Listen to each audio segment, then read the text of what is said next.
What's up, guys? We're gonna do another walk around video today. Everybody likes these videos. Breaking one out from the vaults.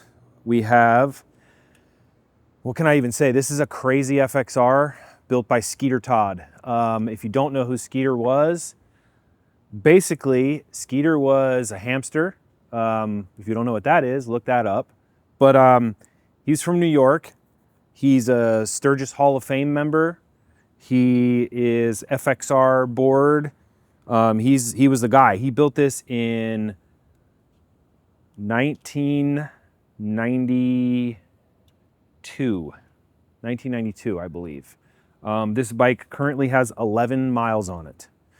First thing that's in your face is this engine. A lot of people are like, oh, it's a Sportster engine in a big twin. It's not. It's a big twin motor. It's a 4-cam big twin motor. This is actually Delcron billet cases, which anybody that knows this stuff, these are very, very, very sought after, hard to find. So FXR transmission behind it. This is a Spooth top end. Alan Spooth made these top ends. I want to say this bike is right around 100 inch. I want to say it's 3 13/16 and 4 5/8 or 4 3/8 stroke. So it's an Alan Spooth top end, XR top end, by the way. Obviously you see the two carbs. Man, okay, next thing you're probably gonna notice about this is the frame. It's an FXR frame. This is a really striking, cool detail that he did on the frame. Cut this off and did this 2-tube section here. Then you're probably thinking, well, where's the suspension? So it's got a Japanese bike, and I'm not sure what bike, maybe FZ, Yamaha, I'm not sure.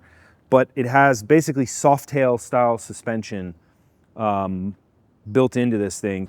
17-inch wheels, front and back. So Japanese bike swing arm, 43 millimeter, I'd say, conventional front end. And I want to say, again, maybe Yamaha FZ or, man, I can't remember. Obviously XR style, so you have both exhausts on the left side of the bike. These are factory Harley Kirker pipes that were an option that he cut off and used the mufflers, made the head pipes, flipped the badge over. It's a tricky little thing.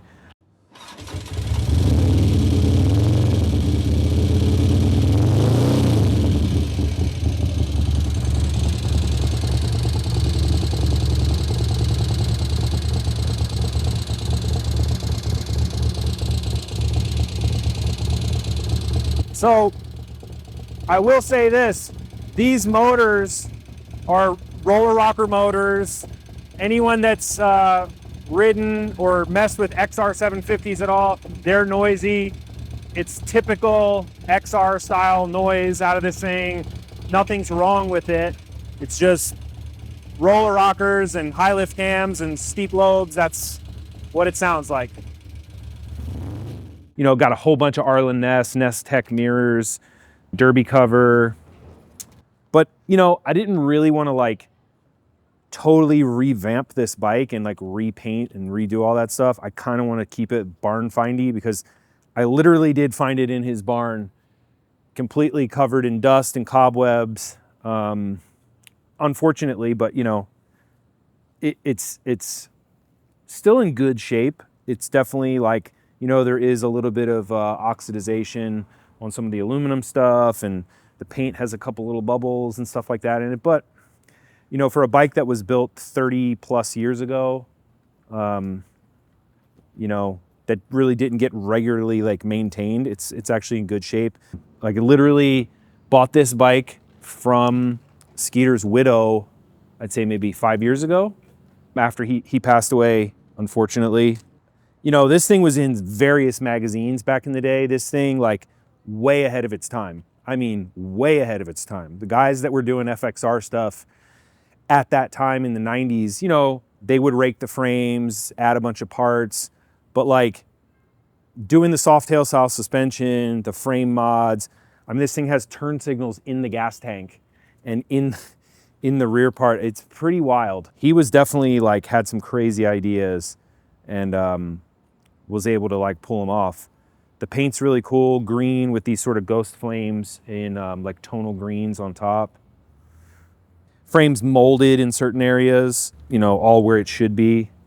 Really cool with the Sumax pushrod tubes through the fins on there, like an XR style. It's, you know, the name of this bike is Wicked Game, by the way. So Skeeter Todd, Wicked Game. Yeah, just like a FXR history right here, to be honest with you. There you have it. Wicked Game.